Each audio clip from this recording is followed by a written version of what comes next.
चुनाव के बीच राहुल गांधी ने मानी गलती, बोले कांग्रेस को बदलनी होगी अपनी राजनीति।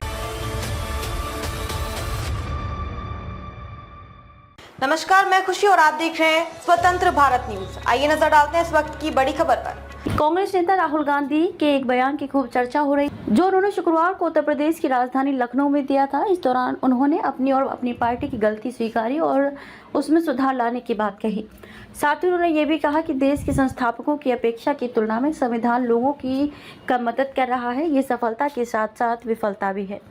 शुक्रवार को यहाँ इंदिरा गांधी प्रतिष्ठान में राष्ट्रीय संविधान सम्मेलन को संबोधित करते हुए राहुल गांधी ने कहा कि सच्चाई यह है कि कांग्रेस पार्टी को आने वाले समय में अपनी राजनीति को बदलना होगा। उन्होंने कहा कि मैं ये भी कहना चाहता हूँ कि कांग्रेस पार्टी ने भी गलतियाँ की हैं। मैं कांग्रेस का होते हुए भी ये कह रहा हूँ, हालांकि उन्होंने किसी गलती का जिक्र नहीं किया। राहुल गांधी ने आरक्षण, जाति व्यवस्था के साथ साथ संविधान पर कथित हमलों के बारे में भी बात की। राहुल ने कहा कि देश में बड़ी संख्या में लोगों का भविष्य जन्म से पहले ही तय हो जाता है। राहुल ने कहा कि लोगों को छोटे छोटे हिस्सों में बांटा जाता है, जिससे तय होता है कि वे कौन सा काम करने में सक्षम है और कौन सा काम नहीं कर सकते। राहुल गांधी ने कहा कि हिंदुस्तान के करोड़ों लोगों ने ऐसा जीवन जिया है जहां उन्होंने अपना भविष्य तय नहीं किया है, बल्कि समाज ने उनके लिए किया है। कई लोग इस वास्तविकता को स्वीकार करते हुए इसे बदलने के लिए खड़े हुए हैं। राहुल ने कहा कि जो लोग जीवन भर राजनीति में सत्ता के पीछे भागते हैं, वे इस वास्तविकता को स्वीकार नहीं करते हैं।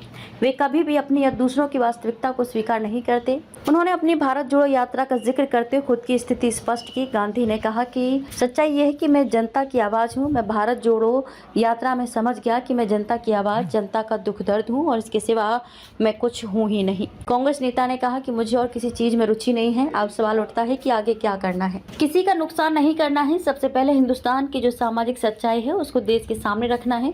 किसी को धमकी नहीं देनी, चोट नहीं मारनी है।